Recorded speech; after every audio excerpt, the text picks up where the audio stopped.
This episode is brought to you by Indeed. When your computer breaks, you don't wait for it to magically start working again. You fix the problem. So why wait to hire the people your company desperately needs? Use Indeed's sponsored jobs to hire top talent fast. And even better, you only pay for results. There's no need to wait. Speed up your hiring with a $75 sponsored job credit at Indeed.com/podcast. Terms and conditions apply.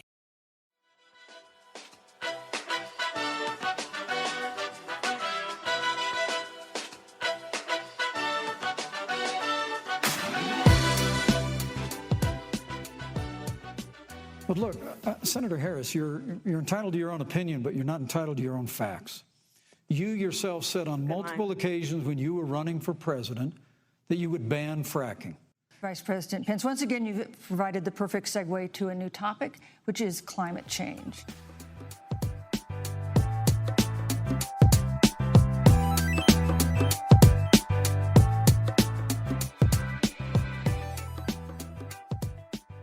So what a night. Well, okay, a few things. One, I think prosecutor Kamala definitely showed up. Yeah, she did. Like verbally kicked Mike Pence in the nards multiple times. So that was nice. The nards, nice. Very eloquent way of putting it. Yeah. Right. Right. Yeah. Yeah. And but I don't know. What do you guys think about on the climate front? What were your reactions? Well, I noticed that Kamala brought it up first, and actually pretty early, like shortly after the 30-minute mark, which was like impressive. I remember watching debates before and being really frustrated, like even in the primaries, where it wasn't until like the last couple of minutes that they brought climate in. And even if the candidates tried to bring it up, the moderators would like shift the conversation away from it. So yeah, Kamala brought it up first, then Mike Pence like was more than willing to get into that conversation. The moderator brought it up on purpose, and then the candidates kept going back to it. So I think that's the most substantive, full of lies in a lot of ways, but most substantive climate conversation we've ever seen in a national debate. I'm in Harlem. I am at the residence of Brian Kahn and Cynthia Thompson, who have graciously hosted me so I don't have to sit through this bloodbath alone. And Brian made me a lovely Negroni tonight, which had like little cherries in it. It was delicious. And Amy, Ooh, yum. I had my first Negroni tonight. And I loved it. First ever. Wow. First Isn't that crazy? ever. Yes. Yes. What was the I verdict? love it. I loved it. Yes, I'm a convert. And now, and yes, we put blood oranges on top, so we were calling them bloodbaths. Love it. Love Very it. fitting. In honor of the night. Yes. Yeah. Brian, what do you think? I mean, I generally agree. I think, it's really, I agree with that. And I also find it really kind of disheartening that like Mike Pence, like just lied his ass off through the whole thing. And like, that was, so was it substantive in terms of the amount of time? Like, yeah, totally. And things that she said, very good. But like the fact that like half of that time was just devoted to garbage was like a little, it was a little disheartening. Also like, it's the thing that makes me more noise. It wasn't even like, I don't know, that's not quite the right way to put this, but like, it wasn't even like he put any effort into the trash. Like he just was like, I'm going to shovel some old, like crappy talking points. It was so, I was like, is it 1998? Like, yeah, totally. Really? Yeah. And, like he couldn't even keep the numbers straight too. Like, I mean, like compared to what Trump said, because Trump pulled out the whole like last debate, like what was like, it's $100 trillion bullshit thing. Yeah. And Mike Pence is like, oh, it's a $2 trillion thing. And it's like, these guys aren't even like, they clearly just like, don't even give a shit enough to like get their bad lies lined up, which is like. But the thing is like, even with that, it's still the most substantive conversation we've ever seen about this in a climate debate or in a national debate, because before this was just 10 minutes. Period. Total. Cumulative.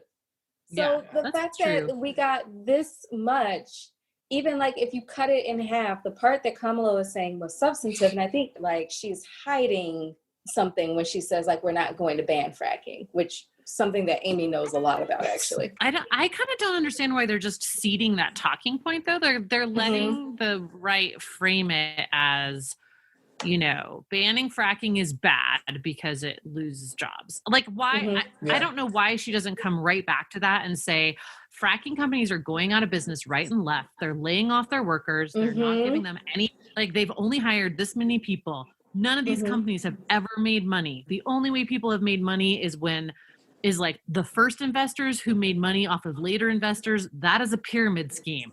Right. We don't need to ban fracking. It's dying all on its own. Right. Like, right.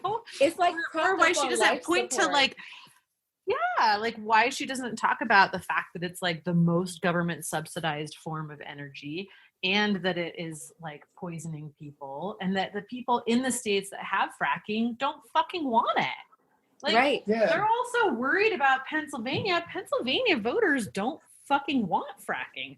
They're all, more than half of Pennsylvania voters across the aisle are now saying that they want at least some sort of tighter restrictions on fracking. Yeah. So I don't understand why the side that supposedly believes we should act on climate is so fucking afraid of just like answering that question. Right. Yeah. I mean, I think it's surprising to me that they don't want to like go into the idea of talking about like what a just transition can be and talking about job creation instead of like these dirty jobs that are going, like, I mean, like, let's be real. Like, we're all fucking adults here, right? Like, fossil fuels and like a habitable planet don't coexist. And so, like even people in the industry know fossil fuels are a limited resource. So whether we choose to transition or not, we will have to at some point. Why not make a plan? Maybe they think that the graveyards will have fossils by then. That's like the leather when they're alive. Like maybe that's the goal. Oh, juice. Yeah. Also, can we talk about how pits look like legit undead? Oh my God. Also, mad props to the fly. I love that fly. The fly already has a Twitter. I mean, the fly was the debate. So good. Right. Yeah. He's very fly. Yes. Yes. I saw you did there. I'm very proud of you. Were? Yeah, I'm very proud of myself. I can tell. I can see it. The flyest fly to ever fly. But also, like, of course, he's on, like, the undead, right? Like, I had zombies on my 2020 bingo card, and I'm calling it right now. Bingo. I won. Thank you, Mike Pence, for letting you in on national TV by coming out as a zombie. Exactly. But it beats the shit out of Biden's, like, red eye on the climate debate last year, or climate town hall. But I did love Kamala bringing up like the body count of the Trump administration and laying out in quantitative and qualitative terms that like, no, there's blood on these people's hands. I thought she did a good job of like talking to the camera too, and like, Oh, I mean, I think that, like, it was kind of wild to me to hear like the flip of that, like of Pence trying to be like, we see the American people sacrificing, and looking at like what this White House has done. Like they literally just held like a super spreader event to celebrate this judge that, she's got a big family though. She does have a big family, which is oh my God, that was so weird. Right. That was very weird. And also she was black and had a lot of kids. I guarantee it wouldn't be that'd be a whole different story. So exactly. Yeah. Exactly. Yeah, was like some weird. I feel like that had to be some like weird. I'm not a religious person. I feel like that was a religious nod somewhere. That yes, it definitely was over my head. But I was like, that is a very odd thing to call out. It's very odd. Like the fact that like he is essentially like they're like should be like we've seen everyone sacrifice, and the whole time like they're pushing people to like literally sacrifice themselves and potentially die while they're doing everything they can to like just live off of like that sacrifice like nothing's changed. I mean, and it finally came home to like fight the White House with the super spreader event, but it's like it's just so craven, and honestly like it's really just a disgusting thing that I'm glad Kamala brought up that sort of very human, connected to like real American lived experience kind of stuff to sort of contrast with that. Yeah. And then at the end, it's like, well, are we going to have a peaceful transfer of power if you lose the election? And homie's just like, we're not losing. That, my friend, does not inspire confidence. Totally. Well, it's just a repetition of what Trump was saying too. And then all these talking points about how the Democrats are trying to like, steal the election by I don't know, letting people vote. I mean, it's ridiculous. Yeah. You're also in office, dude. Like, what do you mean steal you control the shit. Yeah. Yes. What the fuck are you talking about? Like, you're that ineffective of a president. You know what I mean? Yeah. But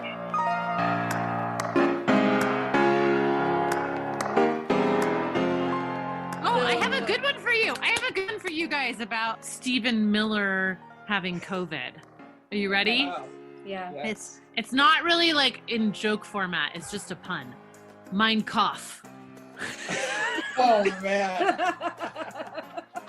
That shit is good. Did you come up with that yourself? No, someone texted it to me and I was like, That was good.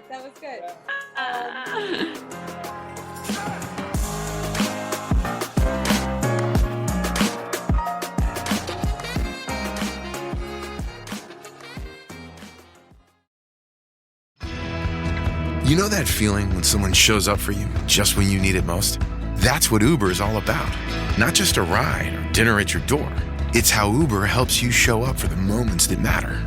Because showing up can turn a tough day around or make a good one even better. Whatever it is, big or small, Uber is on the way. So you can be on yours. Uber, on our way. This episode is brought to you by Nespresso and Samra Origins by the Weekend Coffee Collection. Introducing Samra Origins. My collaboration with Nespresso is a connection to my roots, to my mother, Samra. Coffee that hits the right notes. It transports you. Crafted with unique notes and bold soaring flavors. Experience a taste that moves you. Nespresso and Samra Origins. Discover more at Nespresso.com. Also, like, just real quick, fuck Kim Bone. oh my God. Yeah. Yeah. You know, I actually, until today, I actually had like somewhat of a sympathetic view of Kim Bone because I was like, you know what, like this dude asked a dumb question, or what we would consider like maybe kind of a dumb basic question in 2016. But I was like, this is like a real like, this is like a guy, like it's just some guy, and this is his question. So all right, I can like, I'm getting like, I wish you could see the look that I'm getting right now. It's not good.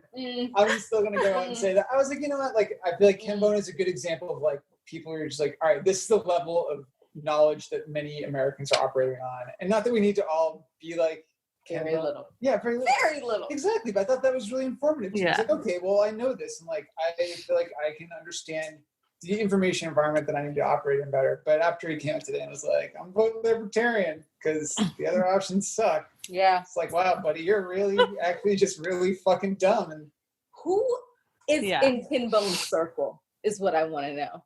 Like, does he have siblings? Does he have cousins? Is there anybody who could have yoked him up real quick? I don't expect y'all to have the answers. Yeah, sorry, I didn't look at my calendar. I don't know. I don't know. But yeah, anyway, fuck Kim Bone and his red sweater. I was like, why the fuck do we still like? Why did somebody bring up Ken Bone? Like, why is anyone even thinking about Ken Bone today? Why does he have a verified Twitter account? Because like he's like the Bone Ken Zone. Bone does? I don't know. The Bone Zone!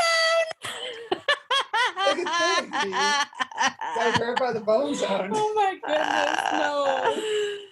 That's hilarious. And he's totally wearing the red sweater in both his profile, like his Abby pic and his banner. So my goodness. So you know. I mean, that is what he's most known for, right? Like that is the man that will forever be known as the red sweater guy. Red sweater. And then like, do you remember like afterwards it came out that like people found his Reddit account and he favorited like a bunch of like porn stuff. Yeah. Yeah. Ken Bone. The I Bone knew that Zone. wasn't normal. Sorry.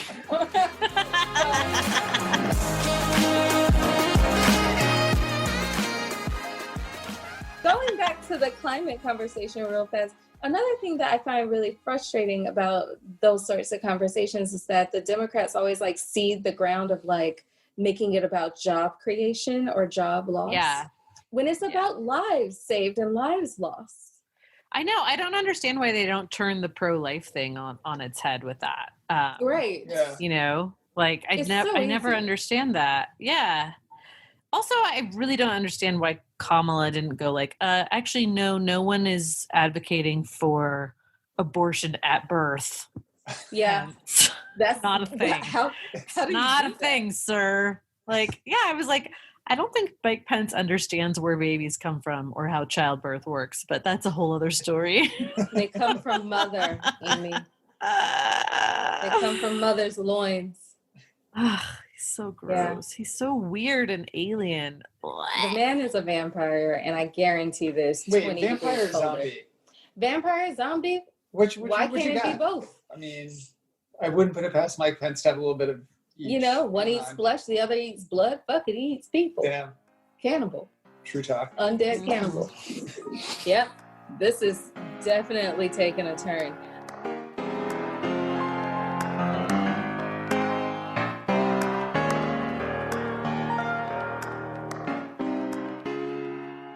Brian, I feel like I need a palate cleanser. Did you bring us some of your hate mail? Oh yeah. Let me pull my phone here really quick.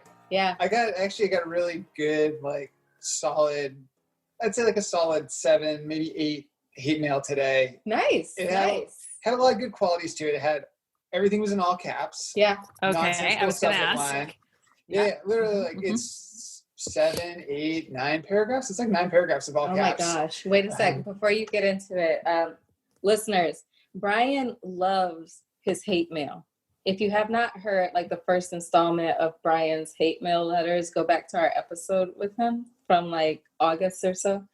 If you have negative reviews for Hot Take, we ask that you not put them into iTunes and instead email them to Brian at brian.kahn@earther.com. That's BRIAN.KAHN@earther.com. He will read them. I will, and I welcome everyone's hate about me, this podcast or newsletter, whatever it is that you want to hate. Just send it to me, and we'll go from there. We'll see how it goes. Hate on Kim Bone. Send it to Brian. Oh yeah, please send me the Kim Bone hate. I would love that. Talk some shit about Brian, let's do it. I feel like Brian, you're missing a huge opportunity for your perfect newsletter, which is just like hate mail pics of the week. Yeah. Oh man, that sounds like a good self-reinforcing thing. Yeah, it would be. You're right. Maybe that's it. Yeah. Hate mail letter. I mean, what would it be called? It literally writes itself. It literally writes itself, Brian. Yeah. Okay. Wow, this is $1 million idea. No one else feels this. So this one that came in all caps. That's many, many, many paragraphs. Mm-hmm. The subject line was your quote, quotation mark, forest management, 2 quotation marks, exclamation point. And I don't want to read the whole thing because it's very long, but I'll just read you the last paragraph, which I think was just really amazing.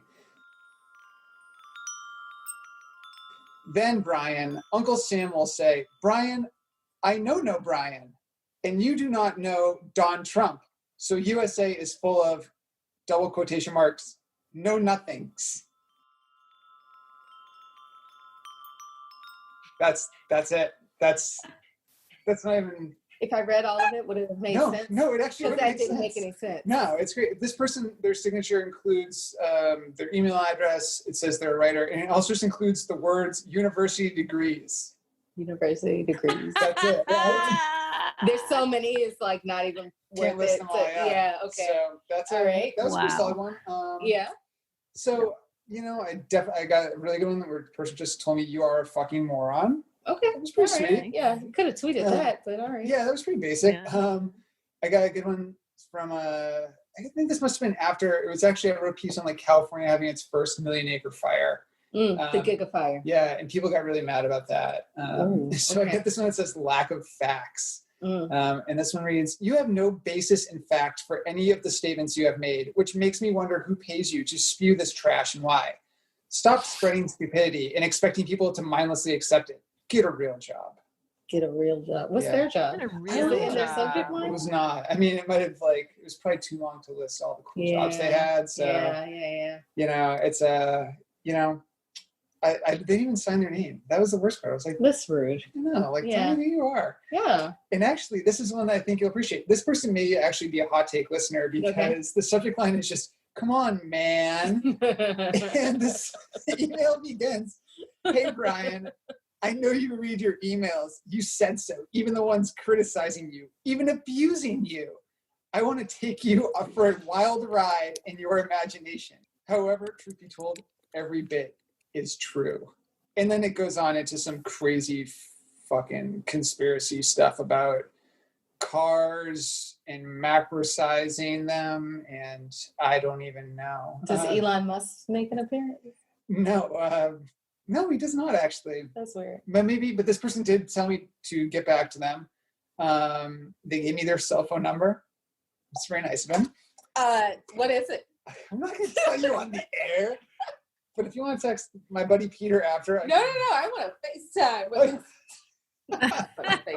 this person. No. Apparently he sent me more than one email to you because he references like the fact that he has sent multiple emails and I should read them all to get a better understanding. So maybe one of the other ones does in fact mention Elon Musk as...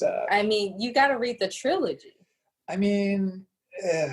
This email is a lot, and so I don't know if I'm ready to go back and read the other ones, but there's a lot going on. There's a lot going on. There's a lot going on.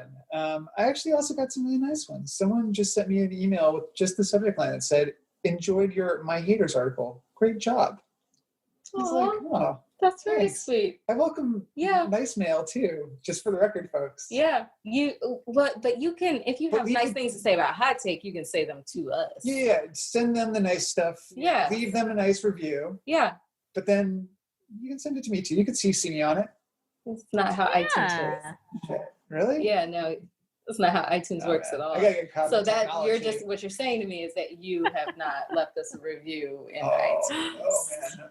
Yeah, I was gonna do busted. That. I was gonna do that right now. Yep.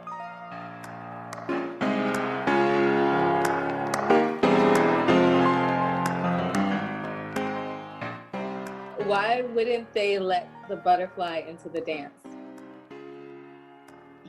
Because it was in a cocoon. Because it was a mothball. Oh my God. Okay, what do you call a fly without wings? Dead. Mike Pence's best friend. A wall. I'm sorry, what? A wall? A walk.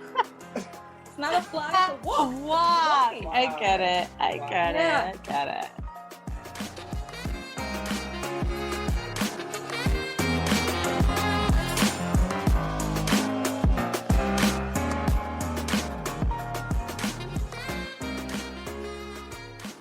Any closing thoughts on climate and debates and these fucking clowns?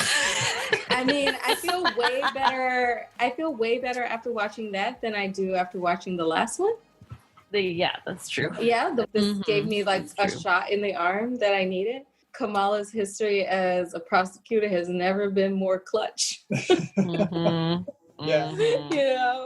Yeah, even though it was a lot of bad faith arguments, it was really something to see them actually talk about climate. Yeah, I thought so too. I actually thought the moderator did a good job, both in her. Although in saying that does remind me of my other big pet climate peeve in this debate, which was that she just asked Pence if he believed in climate change. Basically, and I was like, why? Yeah. Low fucking bar. I know. That's the one thing I wish she had been like, well, I wish she had pushed back on that, or I think that part could have been framed better. But overall, I think she did pretty good. Yeah. She definitely did better than Chris Wallace did last year. Last week. Extremely oh my God, low it feels bar. like it's been a year.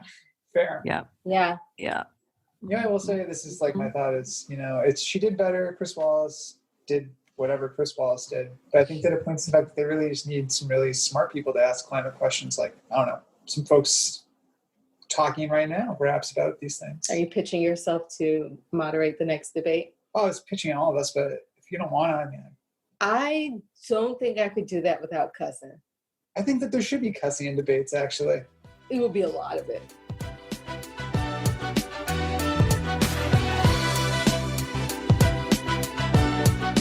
All right.